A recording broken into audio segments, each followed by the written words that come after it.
Shalom, shalom. Welcome to Yeshiva Pirkei Shoshanim in association with Nativ. My name is Davon Mays, and we are here. Welcome. Yes, this is my beloved co-host, and we are doing the court system concerning Bnei Noach. Now, this is not the deep dive on the court system. This is just an overall view of things found in the actual Torah. We're not really going to go into the oral Torah or like I said, the deep dive on how to set up actual court systems today, depending on where we live around the world. But we will show you in the Tanakh how the Tanakh views the court systems and how they can be applied for justice and establishing peace and things of that nature. So I'm going to share my screen.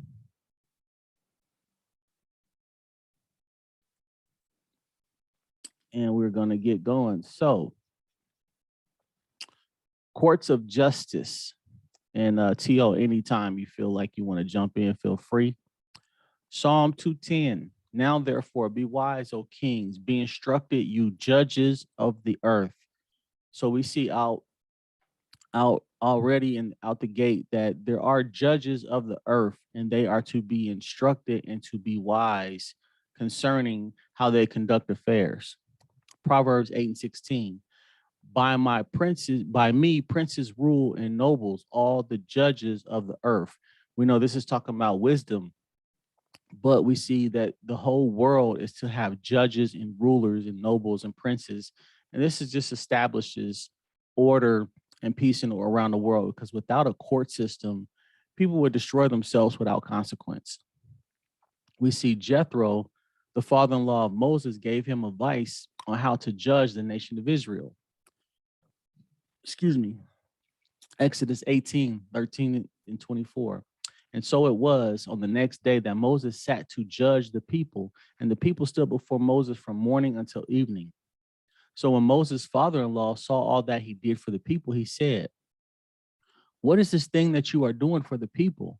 Why do you alone sit? Why do you alone sit and all the people stand before you from morning until evening?" And Moses said to his father-in-law, "Because the people come to me to inquire of God.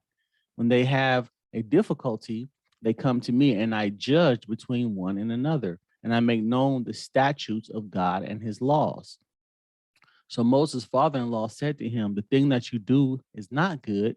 Both you and these people who are with you will surely wear yourselves out. For this thing is too much for you. You are not able to perform it by yourself.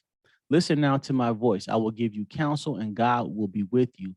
Stand before God for the people so that you may bring the difficulties to God, and you shall teach them the statutes and the laws and show them the way in which they must walk and the work that they must do.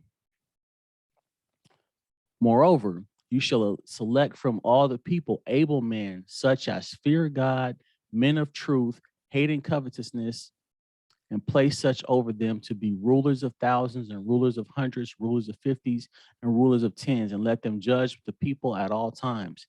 Then it will be that every great matter that they shall bring to you, but every small matter they themselves shall judge. So it will be easier for you, for they will bear the burden with you. If you do this thing and God so commands you, then you will be able to endure, and all this people will also go to their place in peace. So Moses heeded the voice of his father-in-law and did all that he said. So Moses took this counsel, and God did not reject this advice given to Moses. We see Jethro was not an Israelite, but he understood the necessity of a court system. And if you notice, he basically set up like a small claims court and a Supreme Court, like different levels or divisions for certain cases. All cases are not the same.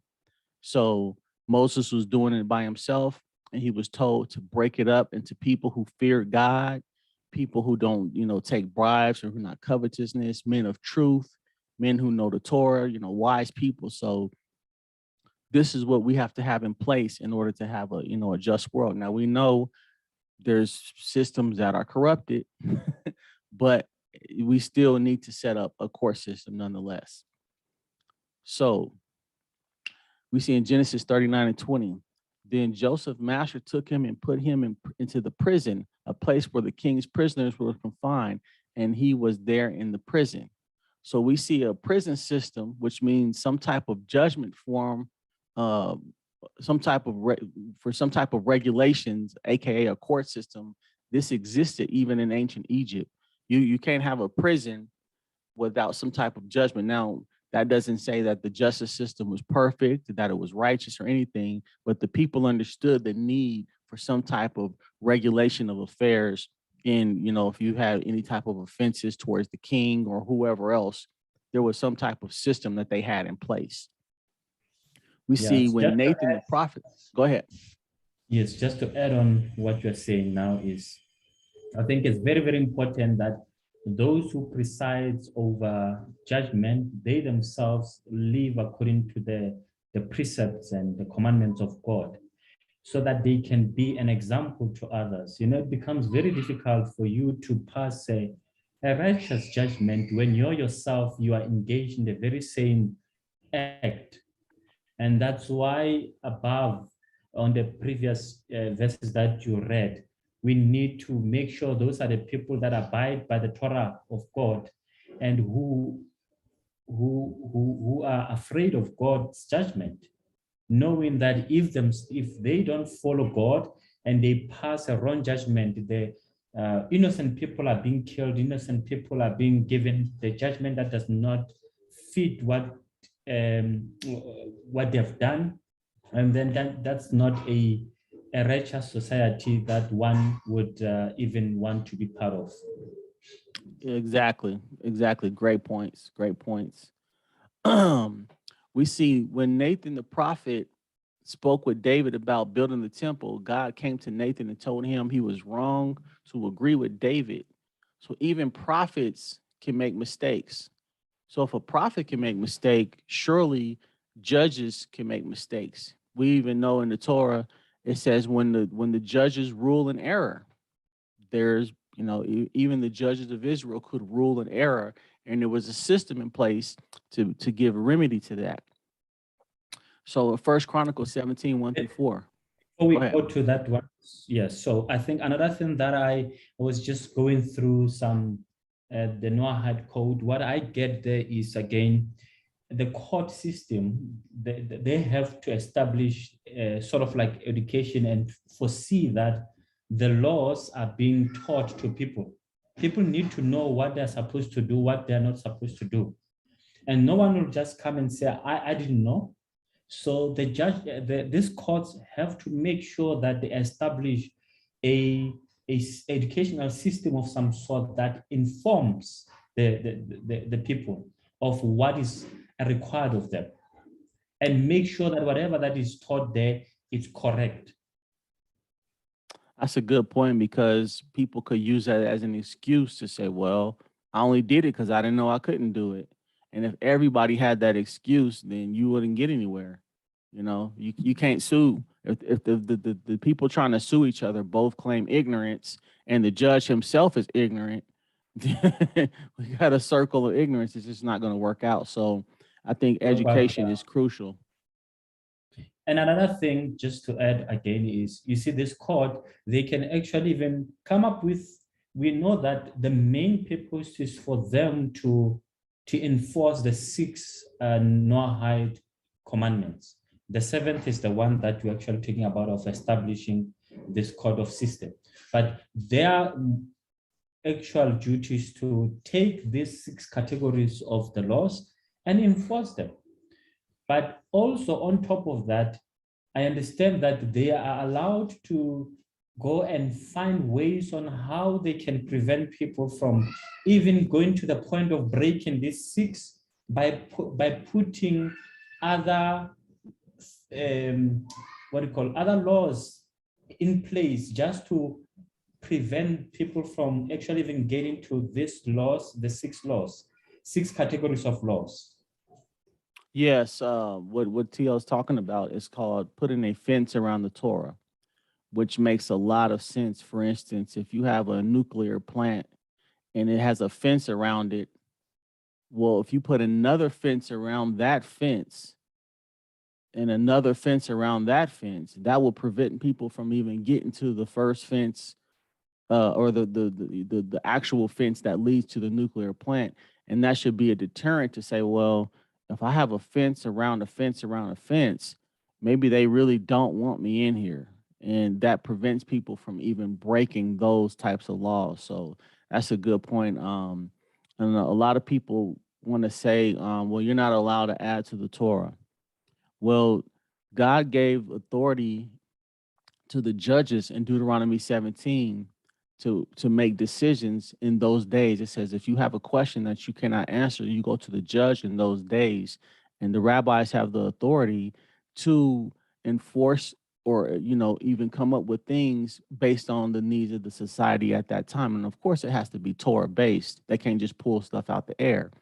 But there are certain things that you have to make sure that people are not even coming close to breaking those laws, and it prevents those laws from being broken and prevents damages from happening. So it's definitely a precept that we find in the Tanakh. So what I was saying earlier is that even that people who are prophets or people who have authority can make mistakes. And here's one example. First Chronicles 17, 1-4. Now it came to pass when David was dwelling in his house that David said to Nathan the prophet, see, now I dwell in a house of cedar, but the ark of the covenant of the Lord is under the tent curtains. Then Nathan said to David, do all that is in your heart, for God is with you. But it happened that night that the word of God came to Nathan, saying, go and tell my servant David, thus said the Lord, you shall not build me a house to dwell in. So we see even when people have good intentions, they can still make mistakes. And this goes for leaders and judges and rulers and all types of things. So it's always good to get advice. And we know we read in Proverbs, a wise man always seeks advice. So it's always a good thing to, of course, like Tio said earlier, you have to be learned and you have to teach others so they can make good choices and decisions. And we can prevent a lot of crime, for lack of a better term, whether it's sins against God or sins against your fellow man. So we see in Job 9:32, for he is not a man as I am, that I may answer him, and that we should go to court together. So we see even in the time of Job, the idea of court was in his mind, dealing with how he is to be judged. So it's a concept throughout the Tanakh. Job 31, 9-11. If my heart has been enticed to a woman, and I have lain in wait at my neighbor's door, then let my wife grind for another, and let others bow down upon her. For that would be a heinous crime, that would be an iniquity to be punished by the judges. Proverbs 6:27-35. Can a man carry fire in his bosom and his clothes not be burned? Or can one walk upon hot coals and his feet not be scorched? So is he who goes into his neighbor's wife. No one who touches her will go unpunished. Who's going to be doing the punishment? This is adultery. It's a crime. You can get a divorce, and the judgment will go to the wife, or the man, depending on who's caught. Do not despise do not men despise a thief if he steals to satisfy his appetite when he is hungry, and if he is caught, he will pay sevenfold. He will give all the goods of his house. He who commits adultery has no sense. He who does it destroys himself. Wounds and dishonor will he get, and his disgrace will not be wiped away. For jealousy makes a man furious, and he will not spare when he takes revenge. He will accept no compensation, nor be appeased, though you multiply gifts. Now I know the majority of this chapter in Proverbs and these verses are talking about adultery, but there is a concept of a crime of passion. Now we know most places murder is punishable by death. Some places in the world now today, it's when you commit a crime of passion, the court has mercy on the person because they know the person, he's not in his right state of mind. Like it says, for jealousy makes a man furious. He will not spare when he takes revenge. He will not accept compensation nor be appeased, though you multiply gifts. So this type of crime is usually not premeditated or anything like that. it can be, but a lot of times if somebody walks in on the situation or catches somebody unaware, then they can even black out and just completely commit a serious crime. But under the circumstances, the judge, again, this goes back to judgment, the judge has to rule where this person's mind was when he did the act. And sometimes it's not always death involved, but there can be some serious violence going on in a situation like this. So if the world was without any type of court systems, there would be continued chaos every day, all day. The purge would be a reality, except it would occur daily and not yearly. If anybody's familiar with the movie The Purge, we know there is corruption and greed in the politics we see around the world, but a necessary evil to hold the very thin fabric of justice we have in peace. It's something that we have to have. And actually, I heard Rabbi Mizrahi say that another rabbi told him the only reason, well, not the only reason, but one of the reasons that we have a court system is because people don't have emunah in Hashem. If people really, really, really trusted the Most High, then we wouldn't really have to have courts to suing people and things like that. If somebody did something to us and we really trusted God, then we would just let God take care of that. But when we feel we can go and do something about it and call people and get a court case and everything going like that, and we see it taken care of with our own eyes instead of trying to wait for God to sort it out, then it makes us, it makes us feel a little bit better about the situation. But really, if we really, really trusted God, then a lot of things that people take to court wouldn't happen. So talking about corruption, Isaiah 10, 1 through 3. Woe to those who decree unrighteous decrees. Go ahead. Sorry. Yeah. So it actually takes us back to what we were talking about when we spoke about reward and punishment. You remember the lesson that we did some few weeks ago on reward and punishment, and that is for every action there is a consequences. The consequences could be good or bad.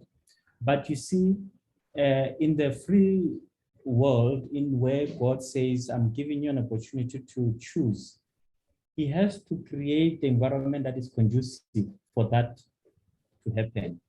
If you do something wrong and it's punished immediately, people will not practice their freedom of choice. And so God, because of the freedom of choice that He has given us and creating a conducive environment for that, He does not punish our wrongdoings immediately. You don't see someone stealing and you see lightning hitting him immediately. If that happens, people won't steal. And so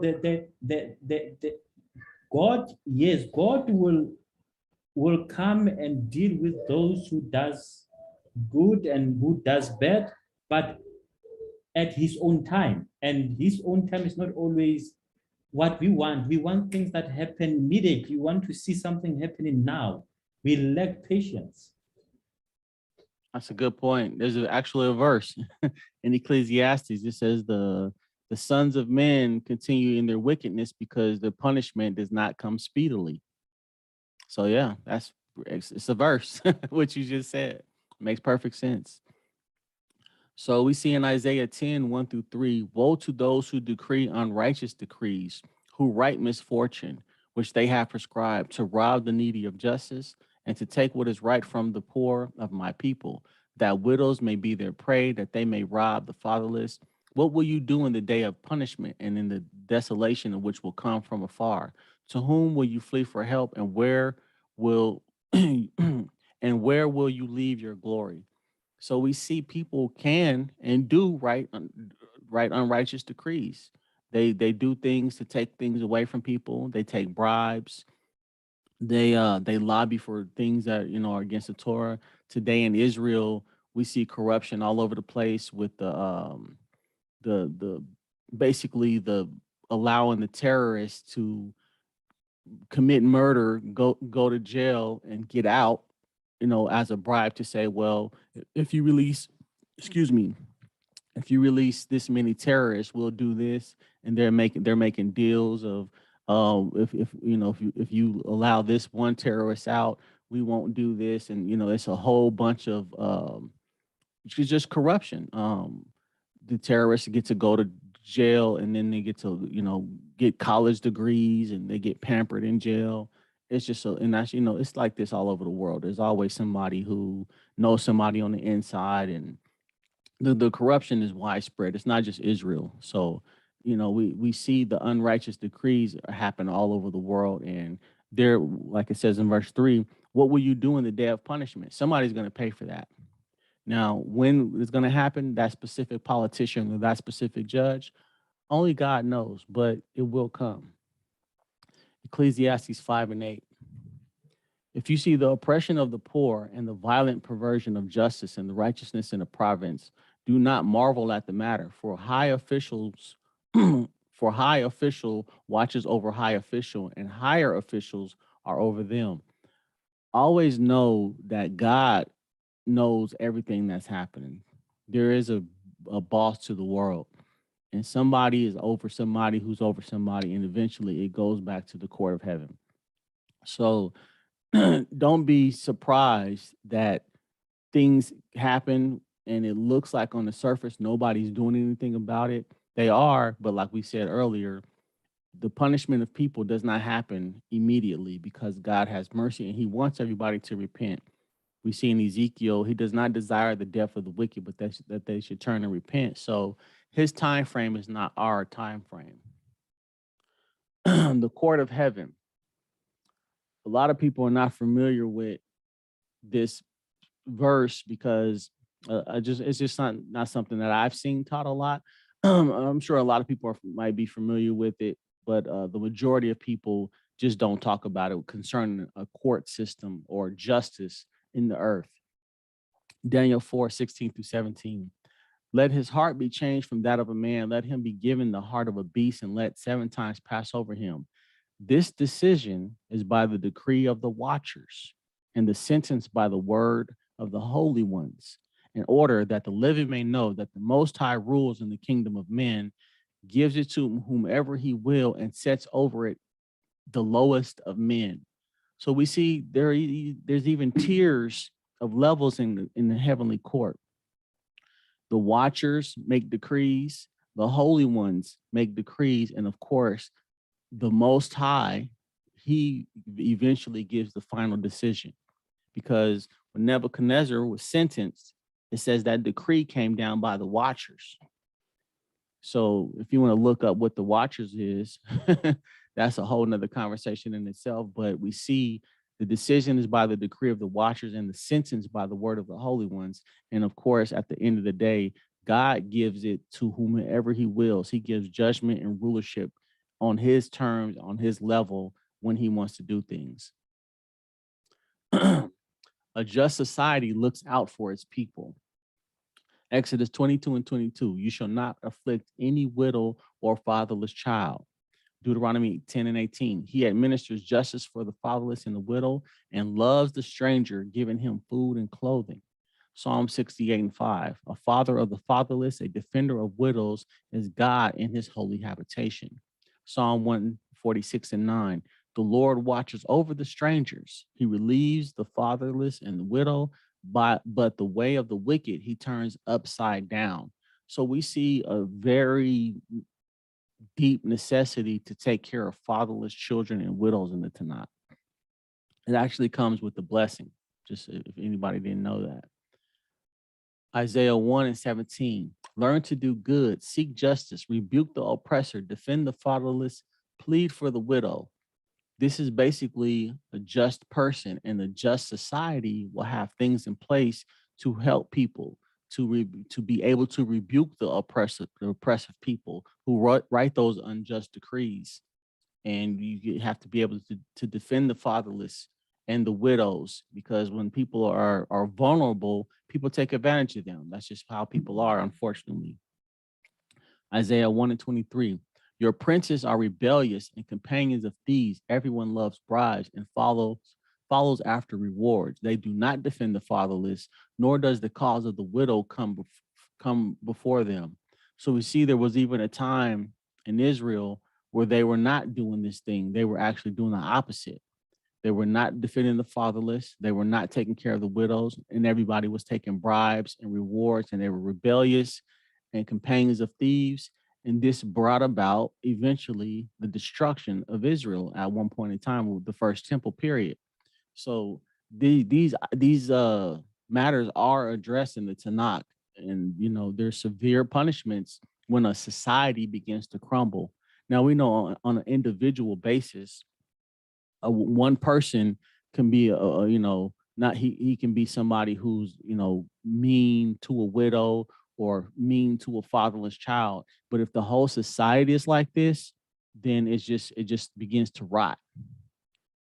Jeremiah 22:3.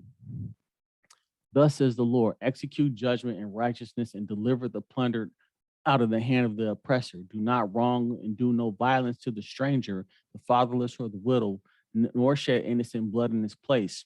Now we see this word stranger keeps coming up. So a lot of times a stranger can be referring to a Noahide or somebody living amongst the Israelites, Bnei Noach, and you're not allowed to do violence or do any wrong to the stranger in the land. Now, just because you're a stranger does not make you a Bnei Noach. If you're not keeping the Torah and you just want to live amongst the Israelites, you don't have the same privileges as somebody who does keep the Torah. You're not even allowed to live there. So just to be clear, just because you're a stranger does not automatically make you righteous. You know what I mean? So just to clear that up, go ahead. Not even supposed to be in Israel at all, in Jerusalem, Israel. Don't even go to that land because you don't believe in one true God, and you don't abide by the 7 commandments. And if you are not a Jew, then you're not even supposed to be there. You are defiling the land. Yeah, because a lot of times people come into the land and they want to bring their own practices and things, and that's not, Israel's not for that. That's not the place where you go and try to proselytize people to your religion and things like that. You go there knowing that there's rules and regulations, and like you said earlier, if you have a society that's set up to teach the people, when you get there, they're going to let you know, look, if you want to live here, these are the rules and the regulations. You just can't come here and do what you want to do. Now we're going to respect you and we're going to give you everything you need and help you if you abide by the laws. Now, if you want to convert, that's one thing. But if you want to keep the 7 mitzvot, that's another thing. And we will help you do those things. So that's a good point. Zechariah 7:10. Do not oppress the widow or the fatherless, the alien or the poor. Let none of you plant evil in his heart against his brother. So we see over and over again, the fatherless children, the widows, the aliens, the strangers, or even poor people. Do not oppress people who don't have any type of defense, because God will eventually deal with these situations. So that's pretty much what I had today. Let me stop sharing. Yeah, okay. I think just to maybe say something as a conclusion to what we shared today, and is to remind the people that what we are discussing today is part of the 7 mitzvot or 7 commandments of Noahide. And what we have been talking about today is having the code that enforces the other 6. What are those other 6? Maybe let's just go through them again so that we remind ourselves of these 6 commandments that we are talking about. And that is prohibition against worshiping a false god, prohibition against cursing God's name, prohibition against murder, prohibition against specific forbidden sexual relations, the prohibition against theft. So those 6, today we are saying the non-Jews needs to establish courts in order to enforce these 6 laws. And one thing again, just I want to add is when we establish these courts, we are not allowed to change these 6 other laws. We are not allowed to change them, but to enforce. Number 2, we are not allowed to change the punishment that God put for each commandment. We can't just wake up and saying, if the law says whoever that curses or curse the name of God should be put to death, and we come and say, no, that is not right. We cannot do that. However, I need to emphasize that no one is allowed to carry out the punishment on his own. All things have to pass through the courts of judgment. You cannot just, we hear you saying, I killed this guy because he cursed God. You will be capable to be killed as well for doing that. If you say someone has done something, it has to be pointed to these courts. And then the judges will then decide if indeed what he did was wrong and it violated one of the laws that requires his life.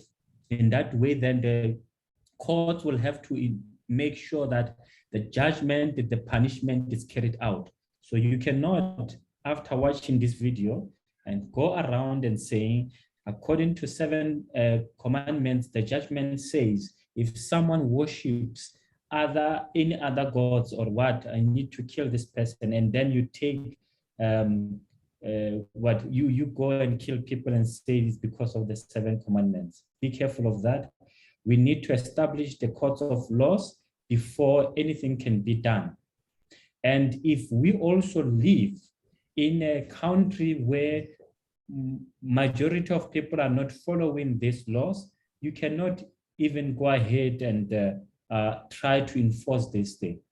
This only applies in a nation, in a country where majority of people abide by the 7 commandments of the Most High. Thank you. Yes, and without a Sanhedrin, the Jews themselves cannot enforce these laws on the Bnei Noach as well. So there's levels of this learning, like we said earlier. The deep dive, if you want to know more, you can definitely subscribe to Nativ on the website. Go to their YouTube channel. Get a hold of books. There's a book called The Divine Code that's a very deep dive on all these laws concerning the Bnei Noach. This is very, very thin, discussion on it, because it's a very deep topic. When to apply the laws, how to apply the laws, like Tio said. Can you do me one favor, Tio? Can you read those restrictions one more time? Oh, okay. So it's prohibition against worshiping false gods, Which would be idolatry. idolatry, yeah. A prohibition against cursing God's name, Blasphemy. blasphemy. Prohibition against murder, prohibition against specific forbidden sexual relations, prohibition against theft. Okay. Yeah. And then that would be the commandment to establish the laws and courts of justice. I think there's one that is missing here. Let me see.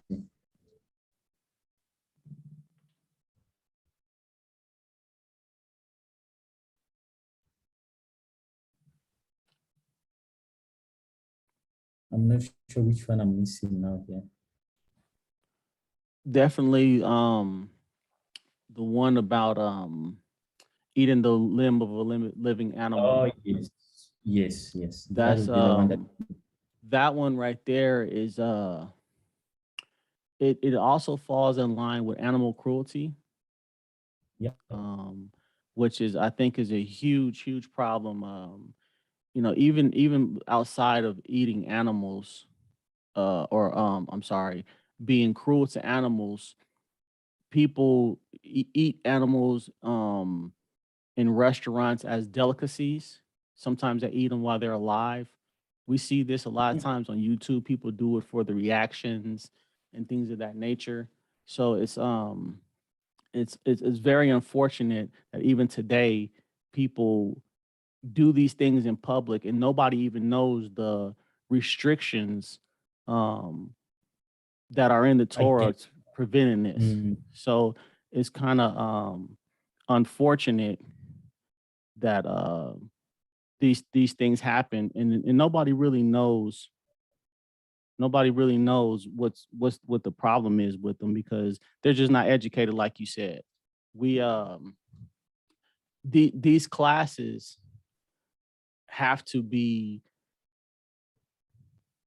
spread. We need to educate people. We need to teach people why and how these things even come about.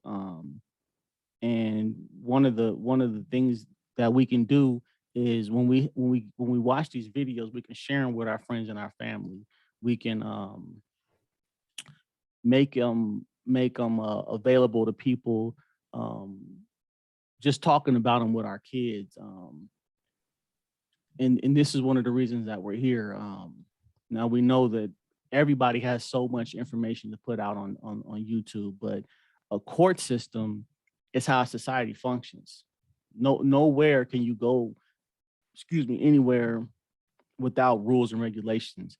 Every place has traffic lights. If there's traffic, you have to have traffic lights. You have to have stop signs. You have to have lights. You have to have lines in the street so people know where to drive. That's pretty much like a court system for the street. Without that, you're going to have crashes all over the place. So I think it's very important to have knowledge, because you can't drive without a license. That's just most societies. Without a license, you can't drive. You can't function without a court system. And this is a very, very serious topic of education. So I think a lot of people just need to be aware that we have a school system or a place to learn these things. And this is where we come in. This is where what we like to do. We like to teach. We like to inform people. And of course, like we said, we're not the final authority. There's no real Sanhedrin today, even in Israel, amongst the big rabbis that can enforce these laws. But people need to still be aware, and they need to even be aware of the fences put around the Torah in order to enforce these laws. So yeah, Yep. this is just the scratching of the surface. And if there's any questions, refer to Nativ, refer to the YouTube page. And that's pretty much all we got for today. Thank you very much. Yeah, thank you. So we'll see you guys next week. Shalom, and have a good day.